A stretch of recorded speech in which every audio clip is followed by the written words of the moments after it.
sometimes we don't win. Don't give us a bird, don't give us your stink eye. We try our best and we're successful.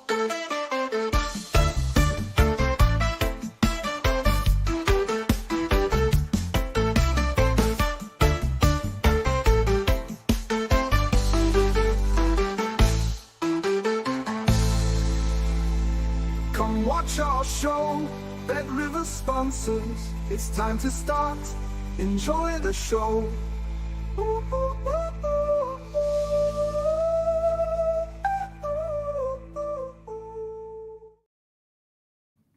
Welcome in, everyone, to Betting Weekly Live. It is Friday, the 4th of July. Happy Independence Day to everyone out there.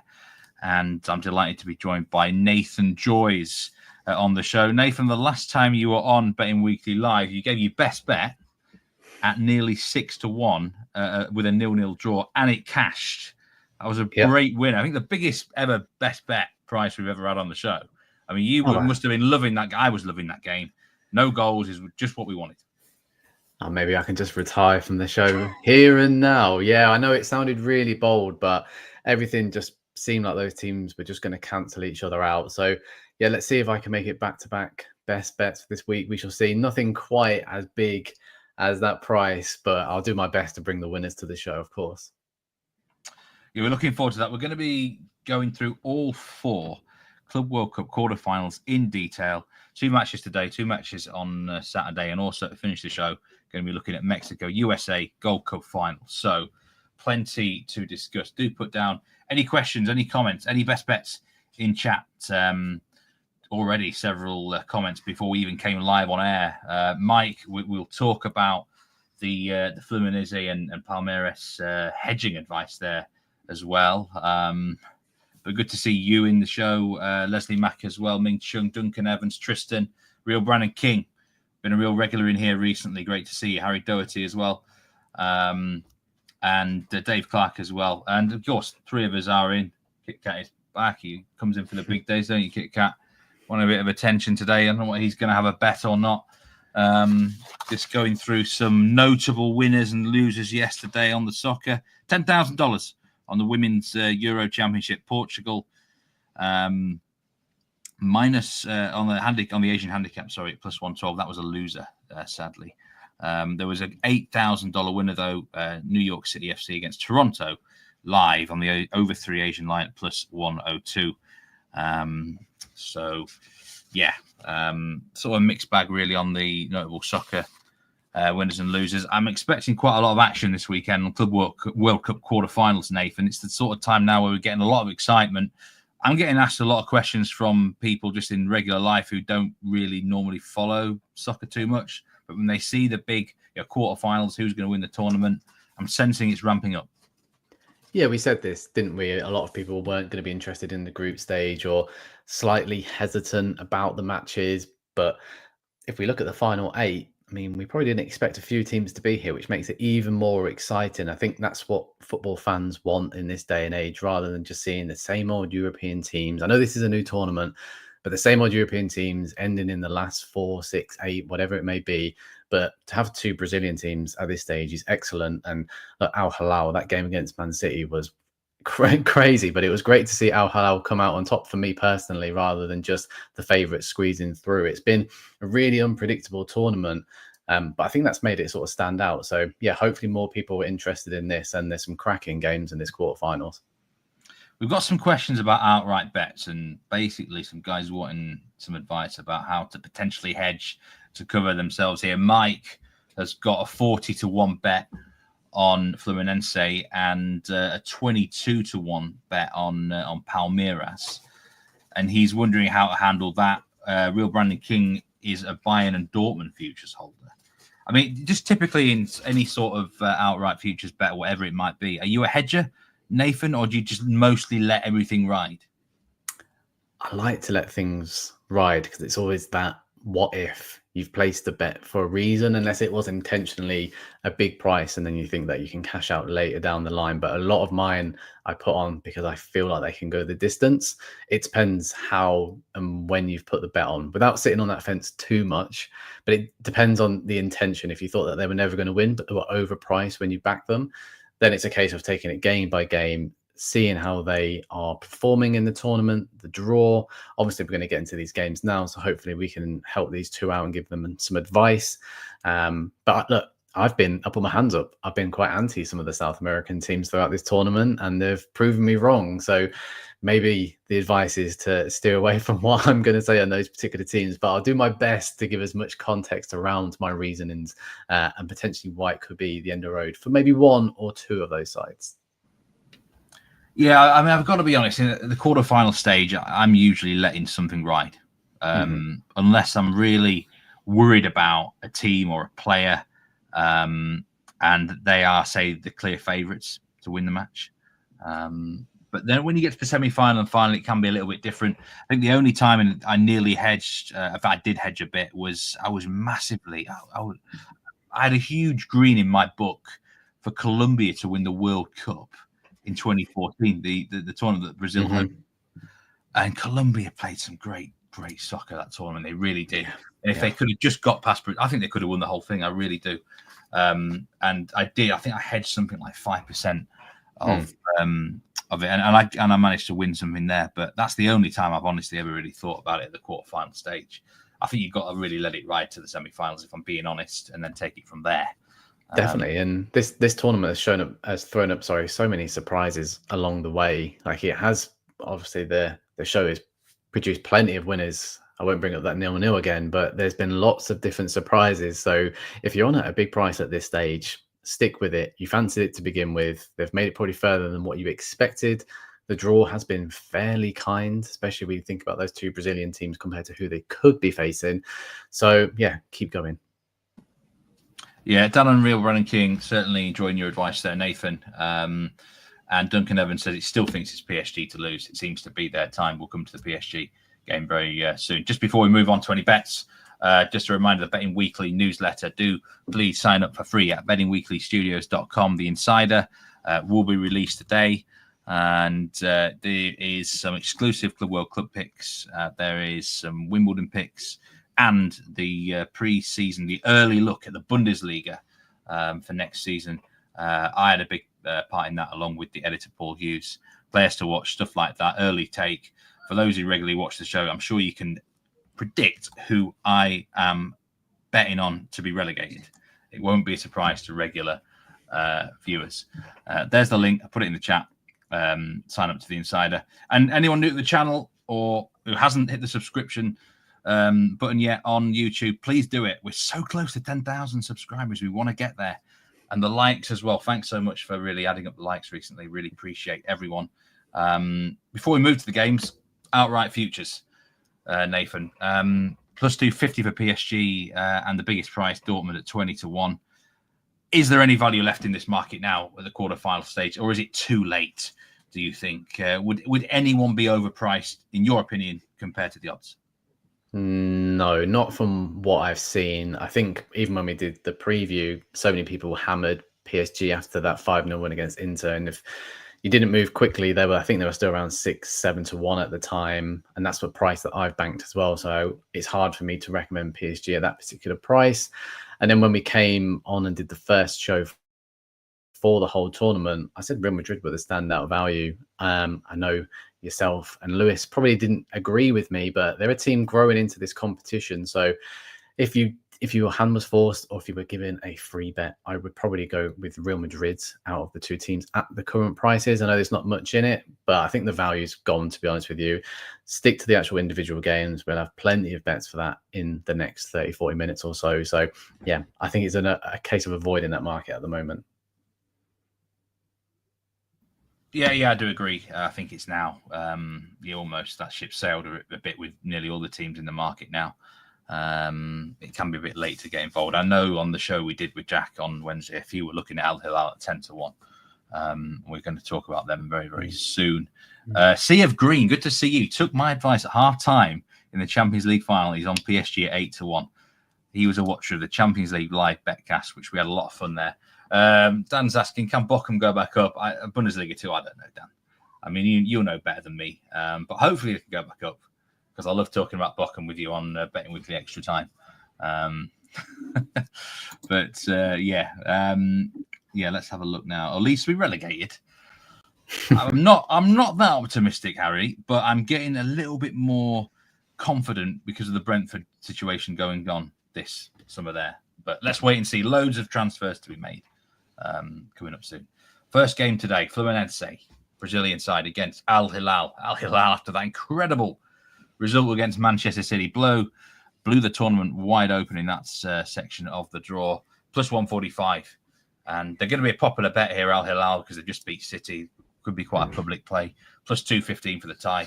Under 2.5 goals is the favourite at minus 143. This match kicks off at 3 p.m. local time in Orlando.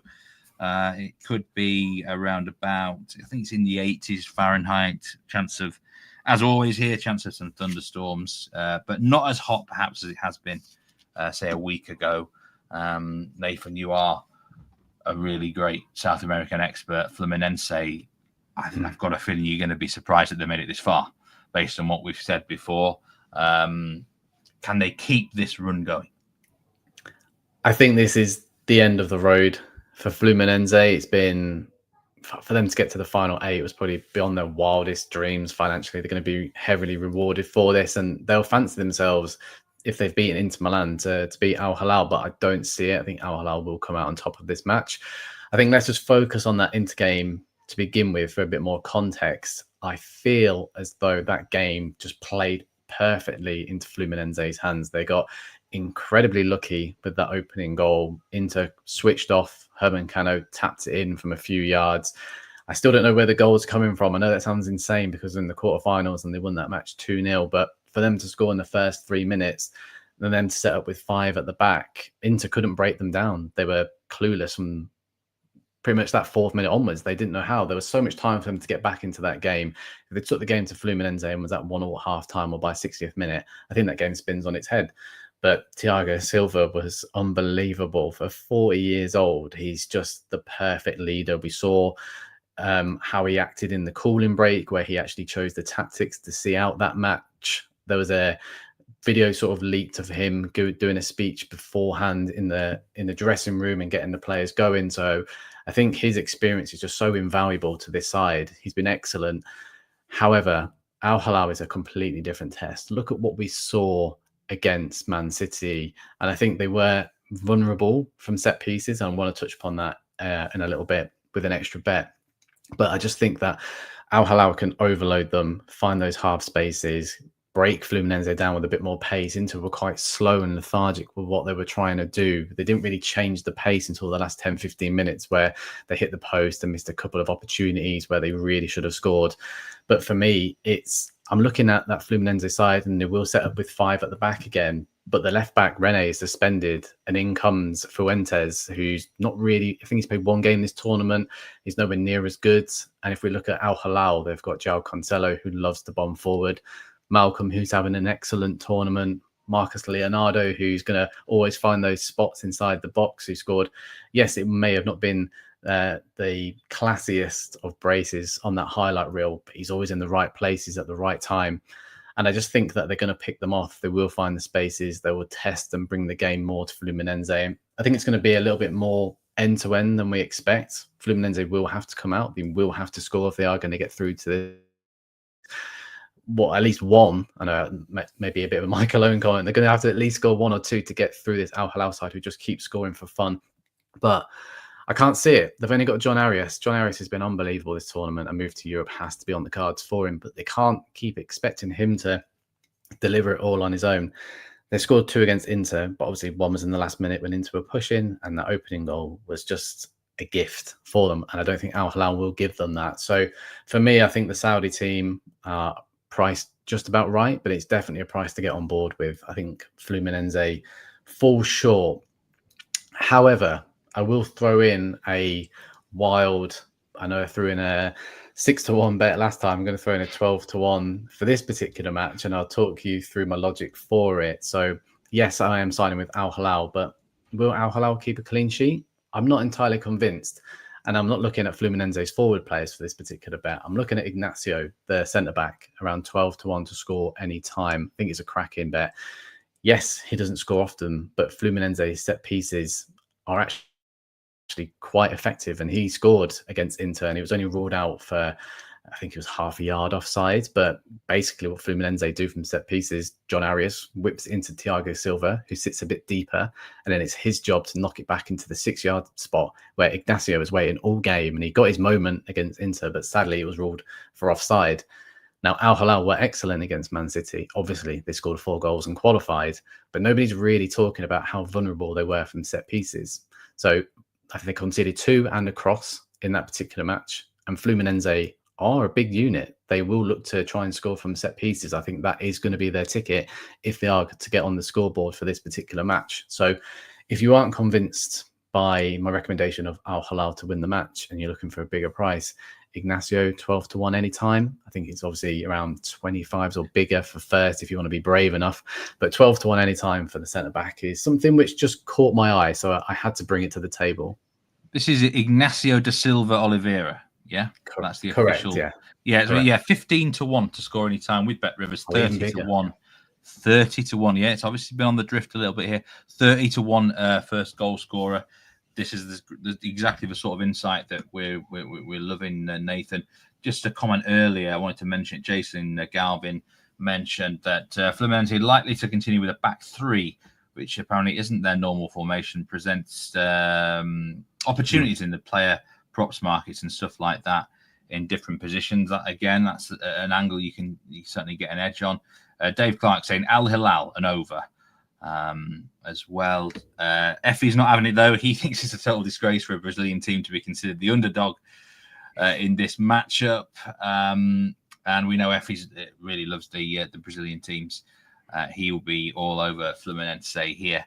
So do I. I love the Brazilian teams, and I think Fluminense have done an incredible job. But I'm just looking at the opponents. Inter were quite lethargic. That goal caught them out early on. Al Hilal and the way in which they play, they're so offensive, and I just think they're going to exploit. Yes, they play 3 at the back in this tournament, but the wing backs, I think they're going to find space there. And Malcolm's been unbelievable this tournament, and yeah, he could be someone if you want to get on board for a goal scorer market as well.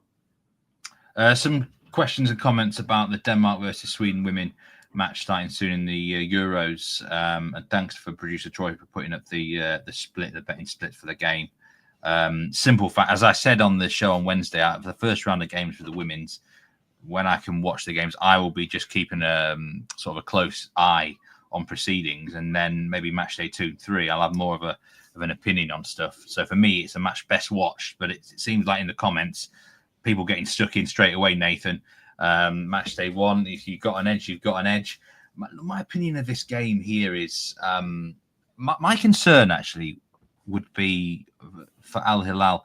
Sometimes when a team has had a really, really big result, and to be fair, the same might apply to Fluminense, but the Man City match, that was bonkers. Extra time, it could be that was sort of their moment, and then sometimes in the next game there's a come down, and we've seen it across all sports. You could argue the same with Fluminense. Inter beating them is obviously a big thing as well. So I just worry it could be a bit of a flat game potentially, maybe on both sides. Nerves, pressure now, semi-finals at stake. That's the only thing that would put me off Al Hilal.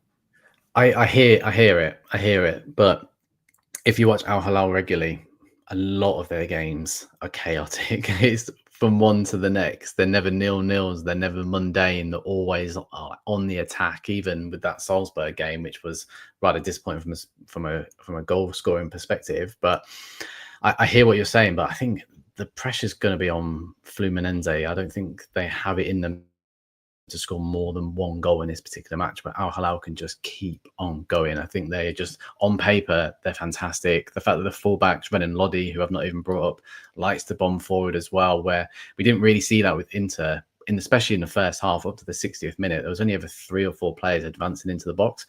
We'll see more with Al Hilal. So Fluminense are probably going to be looking at the counter-attack in this game, but I just think Al Hilal will outscore them and progress to the next round. Yeah, I'm going to follow you on that Ignacio bet there. I might even look for shots on target angle with him. I'm less sure about the money line. I mean, you money line for you, Al Hilal plus 145. You'd go there. Not even like to qualify. You go straight money line. I think at this stage of Woods, they've come in quite a bit over the last 2 or 3 days since that market first went live, but I still think this is a fair enough price. I think just because Fluminense have beaten Inter, hopefully I've just given a bit more context around why that happened. So I think they're looking at a more even keel, but I think that's an acceptable price still. Giuseppe, yeah, as producer Troy's mentioned about the cards, but I will talk about the referee, Danny Macchielli, Dutch referee, very experienced, a good referee in my opinion. So you can make your judgments on that, but he's a referee that you can trust in a lot of different ways. Because cards have been crazy though, haven't they, throughout this tournament? And we had this conversation last time we were on it in terms of where do we go with this. So I think it's a case of just looking for that angle from the money line and potential goal scorers. That's the best way. I think so. Yeah, definitely. I can give you some stats on the betting breakdowns for the game. And there has been more money now on Al Hilal compared to Wednesday. 72% of the money on the money line is with them. 70% of the tickets. We've got 66% of the money on the under 2.5 goals for this game, which will be a popular play, actually. Who's the better of the two Brazilian teams? Dave Clark, Fluminense or Palmeiras? Which is the better of the two teams, in your opinion, Nathan? Palmeiras. I know I'm starting a Palmeiras shirt, so that probably feels like I'm being incredibly biased. I'm not. I just really like the shirt. But at full strength against each other, definitely Palmeiras. Even if we look at last season, Palmeiras finished second, while Fluminense almost got relegated to Serie B. So, yeah, the Palmeiras are the far the better team. Final comment of the game, Effie Brolowski. Al Hilal will have nothing on attack. There's no pressure on them, and the game is not played on paper. They will suffocate and choke the life out of them. So, let's see how this match goes. Some differences of opinion on the fixture. We move to the later game with Palmeiras in action. This is 9 p.m. local time in Philadelphia. Chelsea. You can get plus money on Chelsea to win this game. Palmeiras at plus 300 and the ties at plus 220. I mean, I quite like what I've seen from Palmeiras in this tournament, Nathan, but There's no doubt about it that there's some significant team news here, which has to be discussed and mentioned. You're going to tell us how important these absences are. Yeah, it's a real shame. It'd be great to see the best starting 11s against each other here, but 3 out of Abel Ferreira's 4 defenders will not be playing for this in this particular match. Left back Joaquin Piquerez is suspended, Murillo is injured, and probably the biggest one out of all of them is Gustavo Gomez, the centre back, the captain, the leader, the guy who organises the whole team. He picked up a yellow card, but then he picked up a second. So he's double suspended basically for this match. He's not going to be there. And I just think that I've been looking, and Palmeiras is like reserve players. They're not too bad. Vanderlyn, the left back's pretty solid. Michael, who you can bring in at centre back, and Bruno Fuchs. We saw how he put his body on the line against Botafogo. Literally put his head on the line to clear it right at the death in that extra time. So they're bringing in 3 decent players, but the backup players and this defense, this back 4 line, which Abel Ferreira is likely to play, haven't played alongside each other ever. This is the first time all 4 are featuring together, and they're playing Chelsea in the quarterfinals of the Club World Cup. And I feel like that's going to potentially be their undoing, which is really harsh, because I agree with you, Steve. They've had a really good tournament. They've been really strong, but changing 3 of your back 4 isn't exactly what you want at this stage of the tournament. Also, a couple of other things. Esteval, who we haven't seen at his best, nowhere near his best this tournament, but Abel Ferreira is a stubborn man, and he keeps playing him on the left wing when he's so much more effective on the right. But I'm not sure where he's going to feature in this particular match. And we need to bear in mind that he's going to Chelsea after this tournament. This could be his last game for Palmeiras. That's going to be playing on his mind. Whether it's a positive or negative, that's up to you to decide. But he's not effective on the left wing as he is compared to the right. If he starts on the left wing, I think that's a huge negative for Palmeiras as well. And also, Vitor Roque has been starting up front throughout the whole tournament, and he's been terrible. I've been really, really disappointed with Vitor Roque. I sang his praises for a long time, and I was hoping this was going to be a tournament where he was going to show the rest of the world why he deserved his opportunity at Barcelona, but he's been incredibly poor.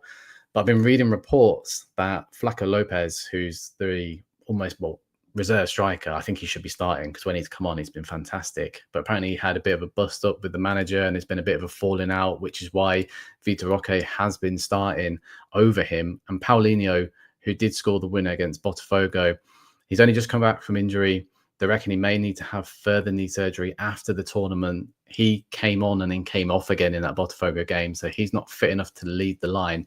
So it does leave Vitor Roque, who's just not been performing at this level, and I think Chelsea can mark him out the game. So it just stifles Palmeiras' attack a little bit and hinders them. Almost feels like they're playing with 10.5 men at the moment, which is crazy to think because he has got really good potential. He's just out of form at the moment. And yeah, like I said, with those 3 defenders out, this isn't a true reflection on the Palmeiras team we've all seen and loved throughout this tournament. So it is a real shame, but that's why Chelsea's price has been absolutely hammered in over the last few days. Yeah, Dan Robert asks an interesting question. Can Esteval play for Chelsea in the semis if they go through? I don't know exactly what the situation is there with that one. He's still Palmeiras' well, with Chelsea. No. Sorry, I read that wrong. No, he can't. He's still with Palmeiras, and then he'll be having some time away. He won't be able to just go straight into the squad. It's a fair enough question, but yeah, he won't be thrown straight in. Though it'll be a case of just having a bit of breathing room, preparing him to move to the Premier League. What was I going to say? Yes, go through the comments here. Real Brennan King saying Palmeiras moneyline. You can hear Nigel saying value. Effie, Palmeiras draw no bet. Tristan's liking over 4.5 corners for Palmeiras. Effie can't trust anything about Chelsea. Duncan, if Chelsea end up winning the tournament, he's giving up football for good. And ZT, absolutely right. We need as many likes as possible. Anyone watching this, even if you like at the end, because I know a lot of people watch through the chat area and you can't actually click like at the same time you're doing the chat, but maybe afterwards that'd be great. I'm at the corners. You know what? Corners really interest me in Chelsea games because they're on my shortlist for under corners. The way they play, they're so cutting inside now, and also have a knack of not conceding that many corners. Just looking at their breakdown here, I think 3 of their 4 matches at this Club World Cup have gone under 8.5 corners. The only match which did go over the corners mark was in regular time. That is, was the Palmeiras Chelsea game. Palmeiras did manage to rack up 8 corners in that game. Flamengo, sorry, not Palmeiras. 8 corners against Chelsea. But I mean, I'm always on. He's going there with Palmeiras corners. I'm not sure about them. Are they the sort of team that would stretch the game as much? But Chelsea, definitely, if you're looking at match corners, they just, for me, they're cutting inside far too much. They're not getting, they don't shoot, they don't tend to shoot wildly either. They kind of wait for quality chances. So the thing is, though, this stage of the tournament, I think you'd be a brave man to back under, Steve, and I will be the first to applaud you if that bet particular wins, because if a team's 1-0 down and chasing in the quarterfinals, that's when the corners can flurry and it changes from the group stage drastically. So I do prefer backing unders when it comes to goals, cards, corners. I am the sort of negative better. It's what I do prefer.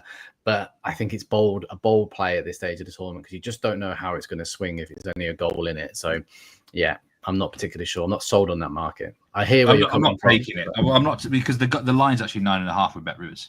Okay. And under 9.5 corners is -130. I can't take that. Yeah. If it was, I was actually looking. Yeah. If it was 10.5, 11.5, it's different completely. Of course, Casido is suspended as well. There's too many suspensions in this whole round. This is my little rant to FIFA. Get the suspension rules right for the World Cup next year and other tournaments, because we want the best players playing at this stage. You could play quite a clean tournament and end up getting suspended in the quarterfinals, semi-finals. It's not fair. That's my little rant. But you think Chelsea here then at plus money are worth betting against Palmeiras? It's borderline the price now. Chelsea, similar to Al Hilal, the price has come in massively. I think the team news has become quite apparent to a lot of people who have been taking a closer look at this particular match. So I think the price now is more borderline with Al Hilal, but gun to my head, or a free £50 bet, as you say before, and I had to choose, I think Chelsea are definitely the team to side with, just because there's too many holes now in this Palmeiras side. And I agree with you in terms of the suspensions. It has really killed this tie, and like the FIFA want more eyes on this Club World Cup, but more people are going to be tuning in for these later stages, and they're going to see a deflated or a Palmeiras side missing 4 or 5 of their key players. So a real shame. But yeah, I think Chelsea will edge this. Yeah, and team news is really, really important. I think it's definitely something to consider. Mohammed Saeed Kroma, good to see you in chat. It's the first time I think I've seen you in certainly one of my live streams. He's saying Chelsea winning today. Welcome in. Great to see you. Cholo Aye, buenos dias and vamos. He missed the first game. He's going back to watch. Good to see you. Tribe of Gad as well. He's hoping to claw back some funds on the Club World Cup after blowing a bit on the tennis. Yeah, the splits for the game, 94% of money is on Chelsea, along with 85% of the tickets. That's going to happen.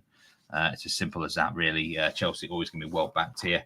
And at plus money, you know, especially if they were adrift to say the 120 mark, maybe towards kickoff, that would be an excellent price based on the team news in this game. We move on to Saturday's fixtures. The game that everyone's talking about is PSG against Bayern Munich, 12 p.m. local kickoff time in Mercedes-Benz Arena, Atlanta. I've not seen anyone give Bayern a chance here, Nathan. Genuinely. I think maybe there was actually one comment in one of the videos 2 or 3 days ago. But by the most part, I mean, PSG are actually drifting from where they were. They were plus 110 2 or 3 days ago, plus 125 now. Why are they drifting? And I think this is a silly price. I think there's no way I'm trusting Vincent Kompany in a match like this. PSG have to be a bet for me. Everyone on this show has said they have to be a bet so far. Are you going to add to that repertoire here? Is it PSG for you or Bayern? I do think PSG will come out on top of this, but maybe because I've got the anti-post of PSG, I'm happy to keep my card firmly in my wallet for this one in terms of picking who's going to win the match. But I think goals an obvious bet in this particular match. Over 2.5 and both teams to score would be my particular play in this match. Yes, I think it's easy to look at the weaknesses of Bayern Munich. They've only kept 1 clean sheet, and that came against Auckland. Struggled a bit against Boca. But I don't think we should look at that Flamengo game, and they still managed to score 4 against Flamengo, a team that don't concede often. Yes, people are saying there's a huge gap between these sides, but I didn't know exactly which way that game was going to go. I think Flamengo, if it wasn't for that first 10, 15 minutes, if they'd found their feet a little bit earlier, maybe that scoreline would have been a little bit closer. But Bayern knew to get at them and rattle them a little bit. So maybe that's what they're going to try and do with PSG, whether that's foolish or not. But looking at PSG's fixtures coming into this, yes, they had to beat Seattle, but Seattle Sounders are terrible. Then they played Inter Miami, and the game was tried to be hyped up because of Lionel Messi, but Inter Miami are probably on par with Seattle or in and around. So they haven't really been challenged yet. This is going to be their biggest game. And sometimes in a tournament, that can catch teams out. So I agree with you. I think PSG will come out on top of this.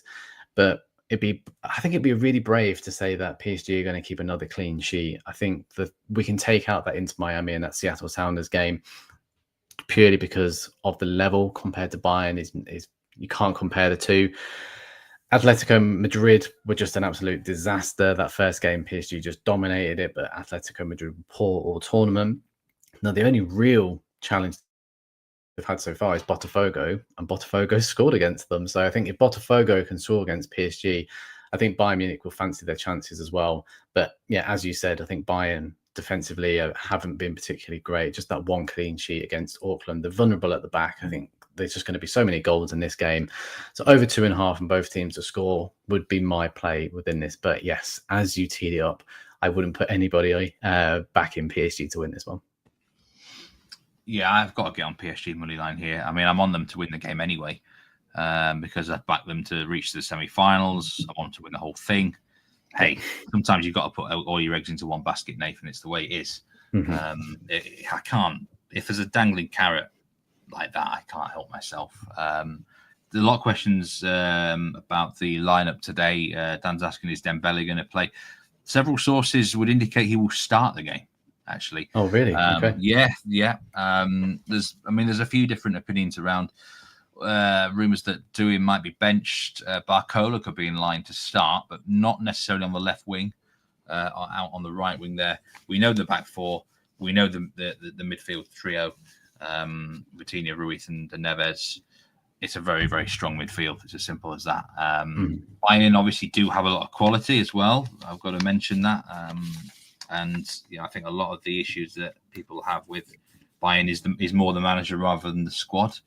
And some of these Bayern players will have a good game. Harry Kane, I think James Easton put him up to have over 1.5 shots on target on when we discussed this match. That looks a good play. I'm hoping Kane does get a goal somewhere, because I want him top scorer.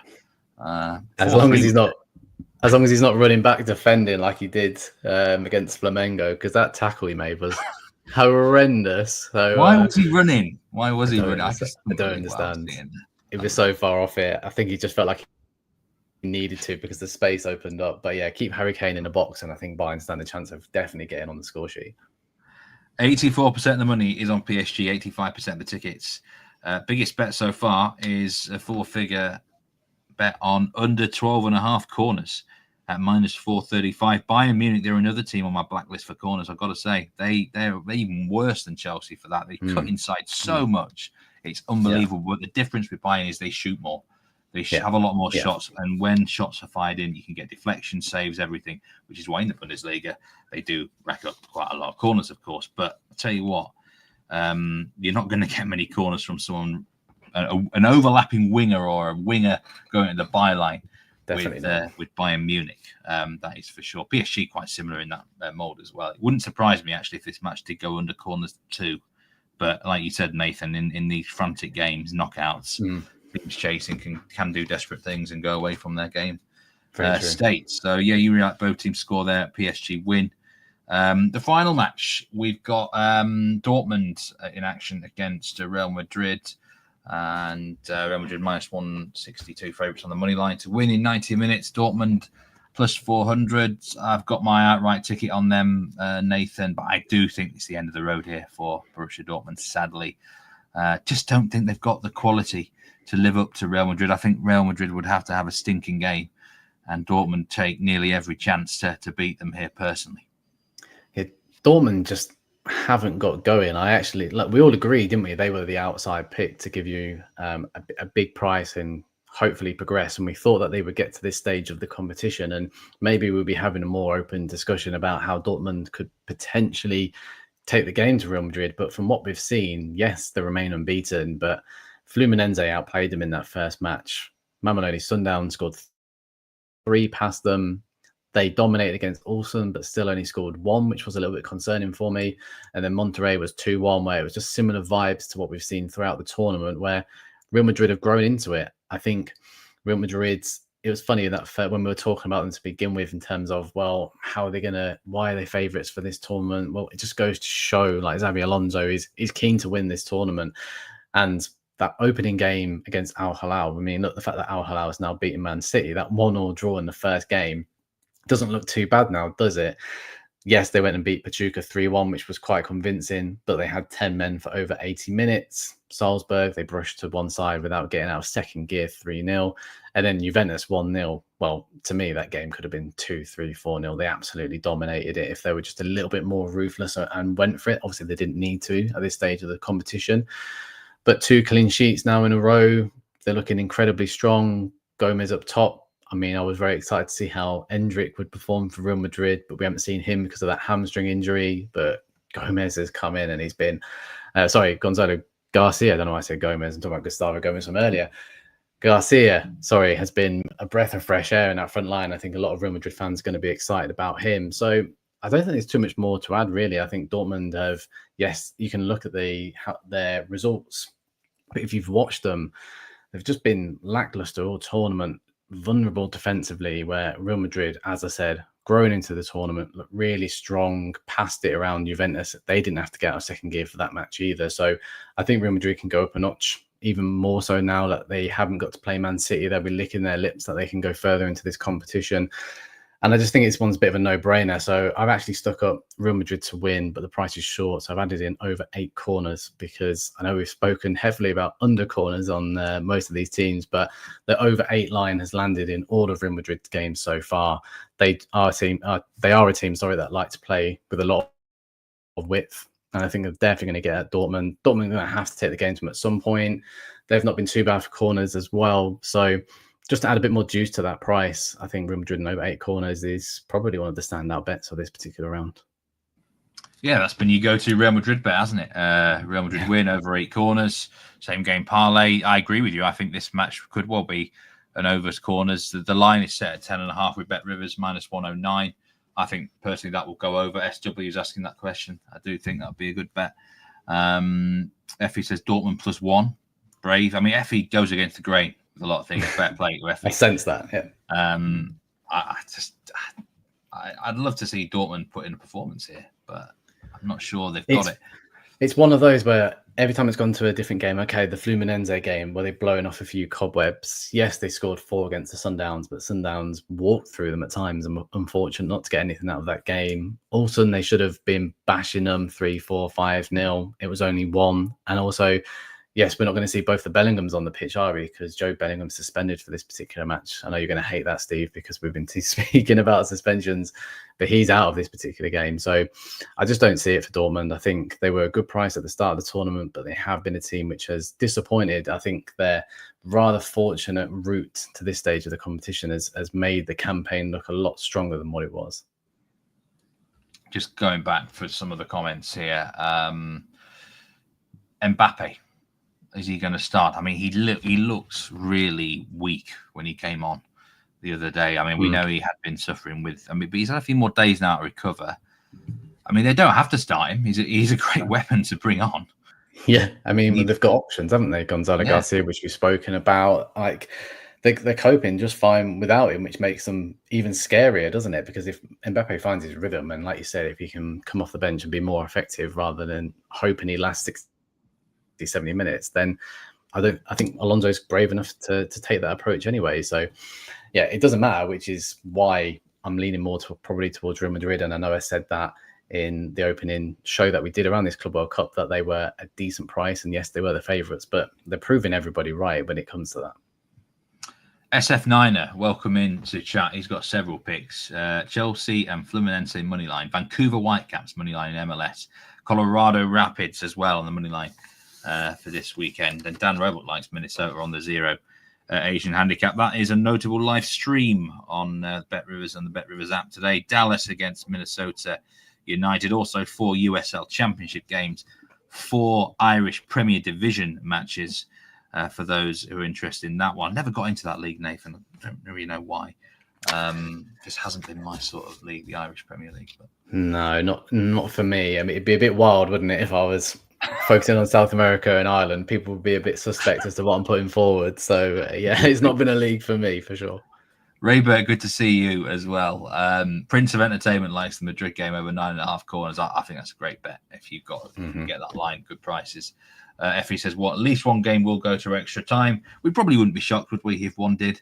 It's just the way the law of averages go. Real Brandon King's asking, Real Madrid win to 0. Dortmund have not been convincing at all. What do you think of that?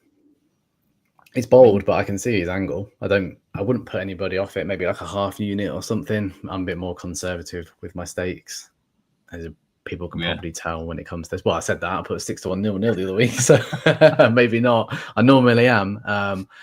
It's hard at this particular stage of the tournament because teams will be going for it a little bit more. But are Real Madrid a team to panic? Probably not. The only goals they conceded was Al Hilal and Pachuca, but they had 10 men against Pachuca. Al Hilal obviously proving everybody wrong in how far they've gone. It's not the worst bet I've seen for sure. See, well, I nearly panicked then because I thought I'd lost my notes for the USA-Mexico game, which we're going to talk about now, which wouldn't be screwed for me if you didn't have them. Wouldn't be good for me at all. Effie says the Champions League does return next week, and we're going to be covering on Betting Weekly Live all of these qualifying games. Champions League, Europa League, Conference League. It's when the excitement starts. I love this time of year. When we're getting these minnows in from the other countries, you can get some great prices. Betting Weekly Live will have you covered. Don't you worry, Effie. Okay, on to the Gold Cup final. Then this is on Sunday, 7 p.m. Eastern time from Houston. This is at the NRG Stadium, the Houston Texans NFL Stadium. It's going to be a hell of an atmosphere here. USA, Mexico, and USA are the dog, plus 195. I think pre-tournament, you would have expected probably a pick 'em for this final if it had gone that way. But we do know that USA haven't been that convincing in the tournament. Mexico have been better. A lot did like the Mexicans when we were talking about Gold Cup earlier in the week, not just to win the semi-final to 0, but also to win the whole tournament. And for me personally, I've looked at this game, and these two teams play each other a lot. There's a real history of head-to-heads. Rarely will they not play each other at least once a year, probably twice a year. And 6 of the last 7 meetings have gone both teams score no. 6 of the last 7 meetings have gone under 2.5 goals.